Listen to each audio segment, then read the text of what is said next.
Oi, gente! Tudo bem com vocês? Bem-vindos ao primeiro vídeo do Humanize-se Enem. Hoje vai ser o primeiro vídeo desse nosso projeto que eu tô muito feliz de estar conseguindo fazer junto com o Matheus para tentar ajudar estudantes do Brasil todo a se prepararem para o Enem 2020.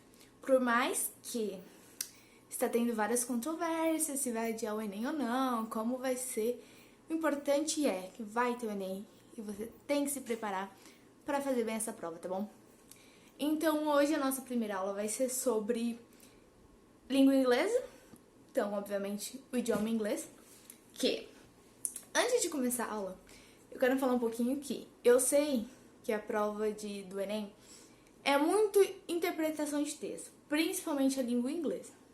Entretanto, todavia, se você não souber um pouquinho, você não vai saber fazer a prova, tá?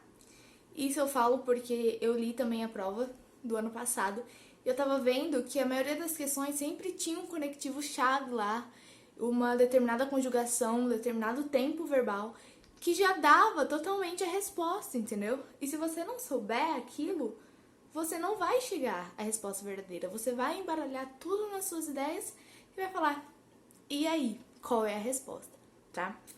Então vamos lá. A primeira aula hoje é sobre os verb tenses, que são os tempos verbais.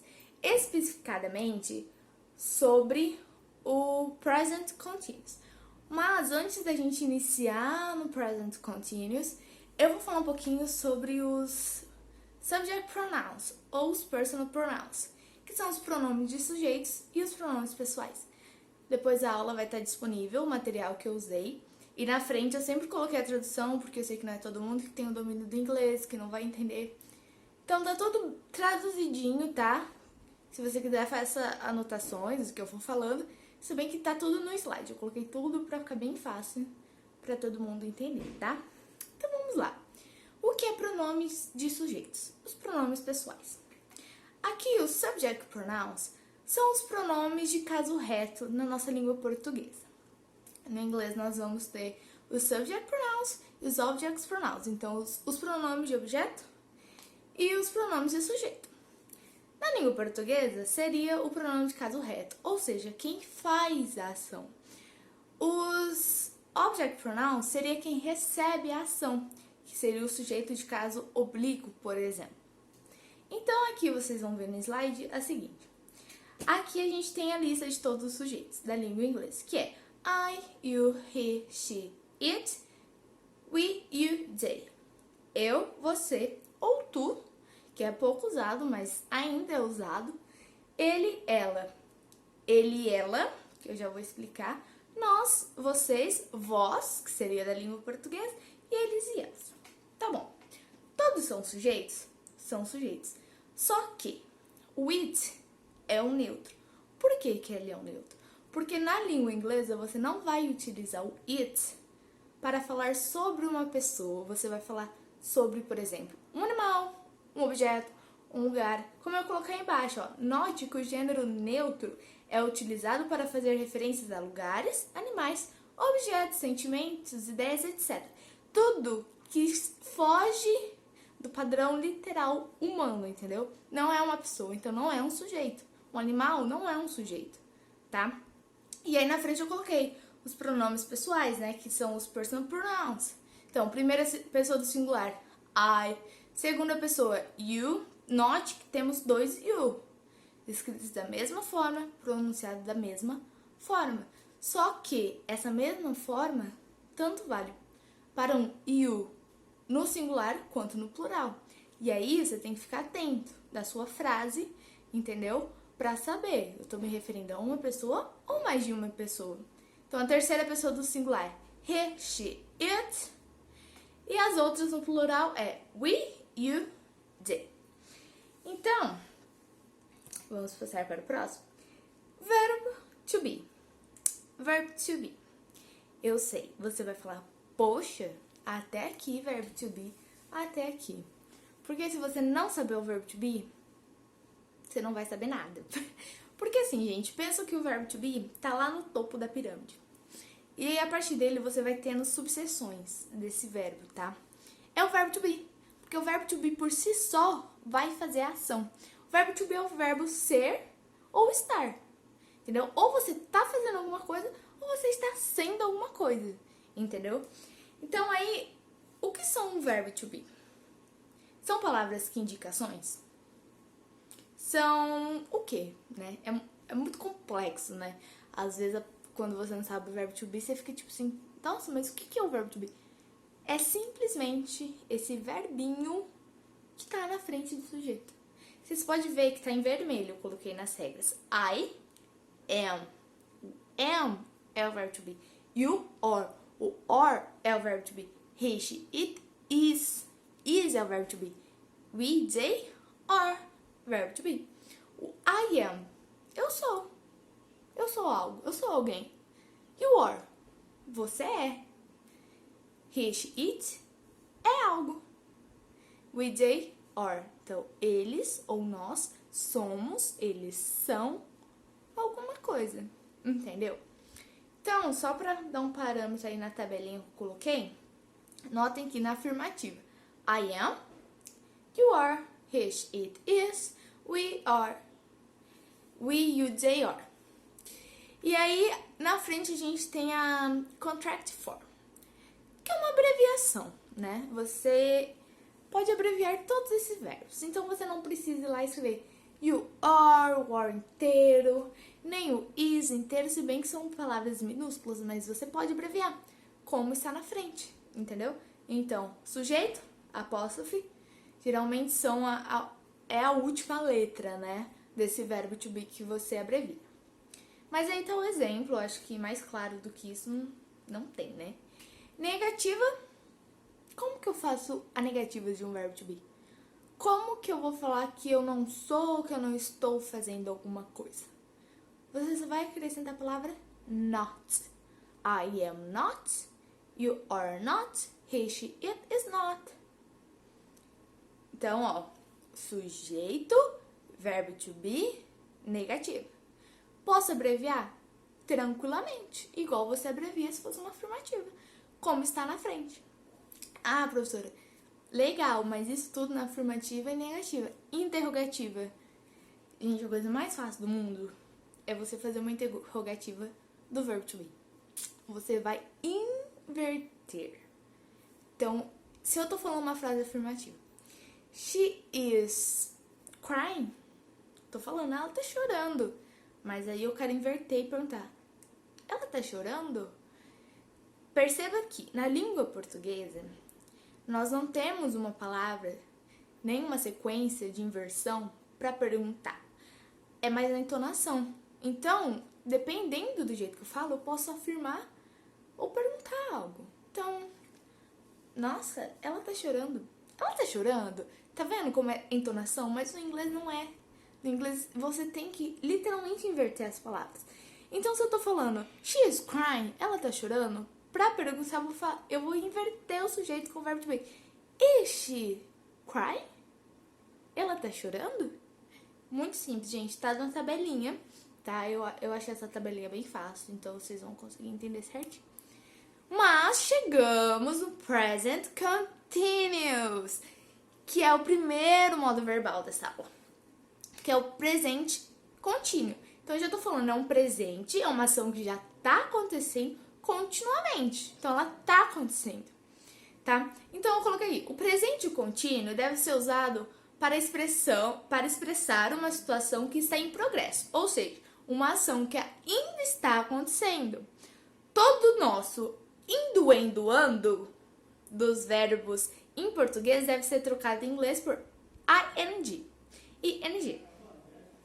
No português, quando a gente está fazendo uma ação, a gente diz que aquele verbo está no gerúndio, né? O gerúndio que geralmente é terminado indo, an. Fazendo, comendo, escrevendo, fingindo, estando, entendeu? Indo, an. É o gerúndio. No inglês, também é o gerúndio. E de gerund, né, que a gente fala. Porém, a gente não vai ter 3 formas igual no português, que é indo, ando, por exemplo. A gente só vai ter o ing, que é o ing. E eu vou apenas acrescentar essa palavrinha No final de cada verbo de ação, verbo que estão no infinitivo, lembrando, infinitivo é a sua forma clássica. Então, fazer, comer, correr, entendeu? Infinitivo. No inglês é a mesma forma. Eu vou acrescentar o ing no finalzinho. Então, olha só.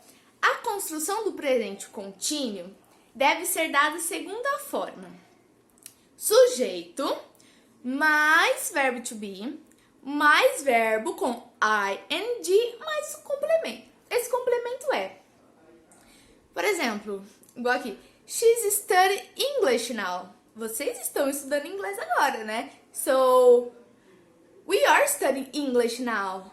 But here is, she's studying English now. Ela está estudando inglês agora.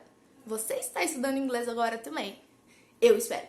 Percebam que embaixo eu coloquei o study, entre aspas, pra mostrar pra vocês exatamente isso. O verbo normal seria study, estudar. Só que aí na frase, como eu tô falando que ela tá fazendo essa ação agora, neste exato momento, eu coloquei o ing. Então, she's studying English now. She's studying English now. Entendeu? E este now é o complemento que vai enfatizar a ação do momento. Eu poderia colocar she's studying. Total, ela está estudando. Mas eu coloquei esse now para realmente afirmar que ela está estudando agora, neste momento. So, she's studying now. Enfim, simples, né? Isso tudo na afirmativa, lembrando, na afirmativa. Agora para a forma negativa. O que eu disse anteriormente? Acrescentar o not após o verbo to be. So, lembrando, qual são os verbos to be? Am, is, are. Tá aí entre parênteses, gente. So, she's not studying English now. She's not studying English now. Ou eu posso dizer, she isn't studying English now. She isn't studying now. Isn't, que é a forma contraída de is not.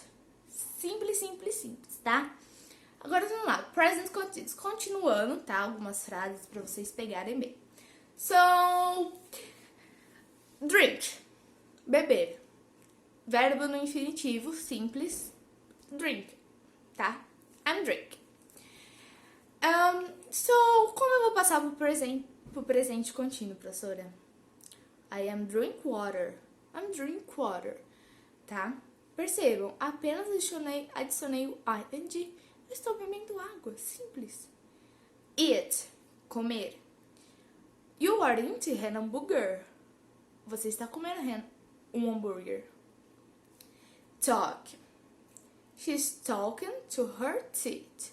Ela está conversando com a sua professora. Read, ler.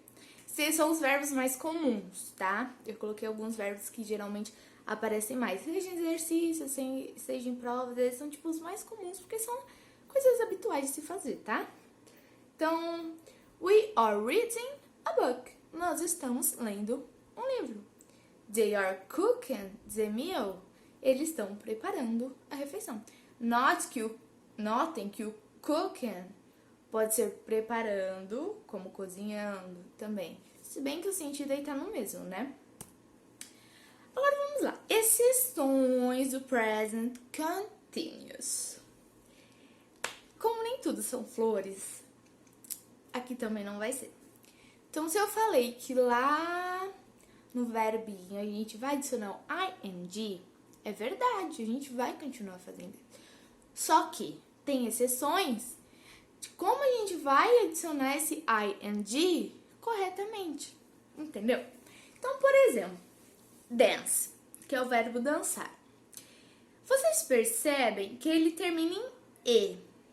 Se eu colocasse o ing, ia ficar dancing.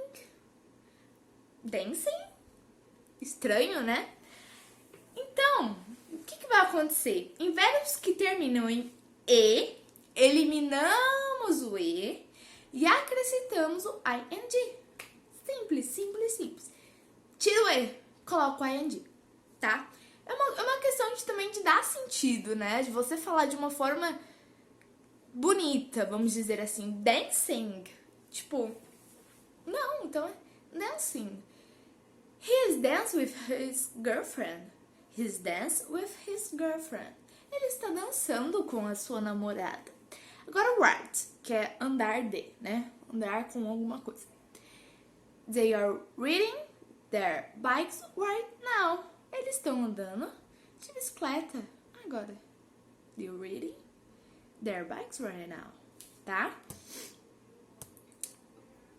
Agora, mais uma exceção, tá? Então, se o verbo termina em E, eliminamos o E, colocamos o ing, né? Porém, em verbos sanduíches, é uma forma muito prática de dizer, né? O que são verbos sanduíches? São aqueles verbos que no final da palavra vai ser consoante mais vogal mais consoante. Quase um sanduíche? Tenta imaginar comigo. É um sanduíche, né? Consoante mais vogal mais consoante. Completamente um sanduíche. Então, o que acontece? Você vai dobrar a última letra. Ou seja, você vai copiar novamente essa letra. Então, e acrescentar o ing. Então, run, que é correr. Como eu vou falar que eu estou correndo? The dog is running like crazy. O cachorro está correndo feito doido. The dog is running like crazy. Percebam que run foi adicionado a ing? Foi adicionado. Mas percebam que eu coloquei em azul mais um N, tá? Que é para alertar vocês dessa nova letra, da mesma letra, né? Acrescentada após a palavra, que é o run, running, tá? Então, swim, que é nadar. She is right there at the pool swimming. Ela está lá na piscina nadando. She is right there at the pool swimming. Percebam que eu adicionei mais um M, porque você dobra a última palavra nesses verbos sanduíches, ó. Consoante, vogal, consoante, tá? Próximo slide. Negative of present continuous. Muito simples, né, gente? Como eu disse anteriormente, como você vai fazer a negativa do verbo to be? Você não vai adicionar o not na frente do verbo to be? Aqui é a mesma coisa. Só que, como você está falando do presente contínuo, uma ação que está acontecendo agora, você vai adicionar o not e adicionar o ing. Simplesmente. Então, usamos a negativa para falar sobre algo que não está acontecendo em um determinado momento. Para isso, basta acrescentar o not. Então, se o present continuous é de uma ação que está acontecendo, então quer dizer que tem que ser afirmativo, né? Se está acontecendo é porque é uma coisa que eu tô falando. Então, I am talking with you guys. Eu tô falando com vocês, galera. Mas se eu não estivesse falando, eu ia falar I'm not talking with you guys. I'm just talking with myself, entendeu? Eu só apenas conversando comigo mesmo. Então, se eu vou falar que não tá acontecendo aquela ação no momento, eu vou utilizar o not para enfatizar que não tá acontecendo. Porém, not acontecendo, eu vou utilizar o presente contínuo, entendeu? Não tá acontecendo, mas não é que aconteceu, não é passado, não é que vai acontecer, acontecendo, tá? Então, por exemplo, I'm not crying, eu não estou chorando. Se eu falar I'm not crying, eu vou falar eu não choro. Eu não choro, quer dizer que eu não choro agora, quer dizer que eu não choro depois, nem que eu vou chorar. Mas se eu falar I'm not crying, quer dizer que eu não estou chorando agora. Entendeu? Agora eu não estou chorando, eu estou feliz, I'm happy, ok? Então, you aren't even listening to me. Você não está me escutando. She isn't helping me with my homework. Ela não está me ajudando com o dever de casa. They aren't talking to each other. Eles não estão conversando entre eles. Então, notem aí. Not crying. Not ing.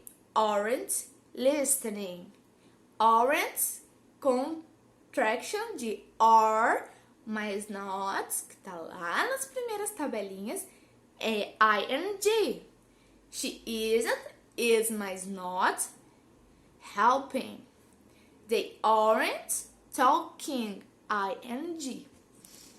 E agora chegamos no nosso último slide, gente. Olha só, vai dar nem 40 minutos de aula, né? Interrogative of present continuous. Interrogativa. Vocês lembram que eu falei que lá no verbo to be a gente vai inverter o sujeito com o verbo? Aqui é a mesma coisa. Porque pensa que o presente contínuo é uma subseção do verbo to be, tá? Então quer dizer que eu vou seguir a linha de escrita do verbo to be, onde eu vou colocar o sujeito primeiro e o verbo to be, tá? Usamos a interrogativa para perguntar algo. No caso aqui, para questionar se está sendo realizada uma ação no momento ou não. Para isso, utilizamos a regra do verbo to be, onde se inverte to be com o sujeito. Olha o exemplo.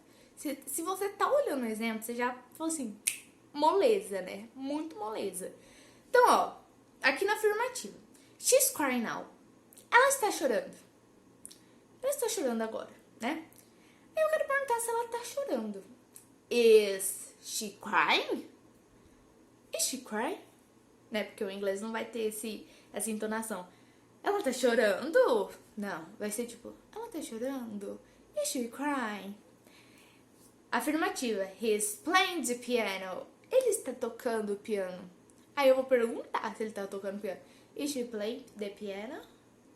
Yes or not? I don't know. They are talking about books. Eles estão conversando sobre livros. I love talking about books. Agora preste atenção aí na última frase. Eu poderia colocar Are they talk about books? Completamente, né? Porque a afirmativa é They are talking about books. Eles estão conversando sobre livros. Só que aqui na minha perguntinha eu falei sobre o que eles estão conversando. They are talking about books. Então, aí eu coloquei what. Mais pra frente, nas outras aulas, vou explicar sobre o what, who, where, que é tipo qual, o que, onde, quem, entendeu? E assim vai. Então aqui eu coloquei what are they talking about? Sobre o que eles estão conversando. Entenderam? Sobre o que? Aí eu disse they are talking about books. Tá? Isso tudo eu coloquei no presente, tá? Na afirmativa, quer dizer. Mas se eu quisesse perguntar, por exemplo, aqui no Is he playing the piano? Tipo assim, aí a minha resposta, tipo assim, na interrogativa não muda, sabe? Se eu tô perguntando uma coisa negativa ou afirmativa. Porque o que vai valer vai ser a resposta. Então, is he playing the piano? Aí você vai me responder, yes, he is playing the piano. Ou, no, he isn't playing the piano. Entendeu? Mas a sua interrogative of present continuous vai ser nessa ordem, tá bom? E finalizamos os slides. Galerinha, eu espero que vocês tenham gostado da aula. Após a aula, vou deixar os materiais, o slide que eu usei e alguns exercícios de present continuous, que foi a aula de hoje, tá bom? E por favor respondam, tá? Lógico que vocês não são obrigados, mas é uma forma de treinar. Mais pra frente, eu vou trazer as questões do Enem pra gente fazer junto. Próxima aula eu acredito que seja o Matheus, porque a gente tá intercalando as matérias. E estudem, tá? Foi uma aula bem rapidinha, 24 minutos e eu, já acabei a aula. Porque hoje eu quis focar só no present continuous, que é o mais fácil, né? Os próximos serão um pouquinho mais complicados, tá? Ainda mais quando chegar no regular verbs, né? Que são os verbos irregulares. Mas, qualquer dúvida, me chame no privado, tá? Tô lá no grupo. Se você souber de alguém que quer participar das aulas, mandem pra eles. E vocês estão super preocupados com redação. Nós vamos soltar alguns temas. Eu já falei lá no grupo que as aulas de redação em língua portuguesa não vai começar agora. Vai começar depois. Porém, nós vamos mandar alguns temas de texto pra vocês irem fazendo conforme o que vocês sabem, para podermos corrigir e aí ver qual a dificuldade da turma em geral, tá bom?